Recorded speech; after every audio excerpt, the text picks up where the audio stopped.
We are here today to talk to you about a life-threatening disease that I've experienced personally caused the death of several puppies we had growing up. Canine Parvo disease was first discovered in 1967 as CPV type 1 and is a genetic mutation of feline distemper and was only harmful to newborn puppies. 11 years later, a new variant emerged called CPV type 2A and is capable of infecting wolves, skunks, and foxes along with canines. In 1978, when CPV type 2A was discovered, there was no vaccine available, and veterinarians were using the feline distemper vaccine to help combat until the vaccine was manufactured. Parvoviruses are significantly smaller in size than a regular virus, ranging in size from 20 to 26 nanometers in diameter. The virus consists of a capsid and a single strand of DNA. Unlike normal viruses, parvoviruses are not enveloped in fat, which unfortunately make them very difficult to kill. Most household cleaners will not kill the virus. Currently, the only available disinfectants are a 1:30 ratio of bleach, per oxygen potassium peroxymonosulfate, or accelerated hydrogen peroxide disinfectants. CPV can live in hot and cold environments. The virus can live up to 1 year in the outside environment and 2 months indoors on surfaces. CPV is contracted by the oral nasal route, either directly through feces or indirectly through fomites, which include shoes, clothes, bedding, and toys. The occurrence rate of the disease is more prominent in shelters, pet stores, and breeding kennels.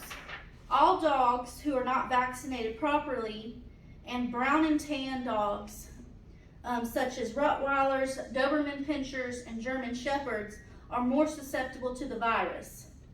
An animal will encounter feces that were contaminated with the virus, and the virus quickly replicates in the host via lymph cells, bone marrow, and intestinal cells.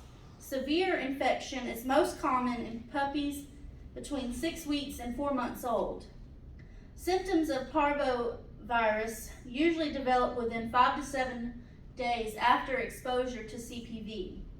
These include severe bloody diarrhea, lethargy, vomiting, weakness, dehydration, depression, rapid weight loss, and lack of interest in food and water. If a puppy is experiencing any of these symptoms, a prompt visit to the vet is recommended, where they will perform a fecal ELISA test and, if necessary, a PCR test to confirm positive or negative results. If treatment is not started as soon as symptoms appear, an animal will succumb to the virus within 48 to 72 hours. There are currently no treatments that are designated for CPV. Treatment options available currently include IV fluids to help replace fluid and electrolyte loss, anti-nausea medication, anti-diarrhea medication, and to help give the body time to build up the antibodies to fight the infection.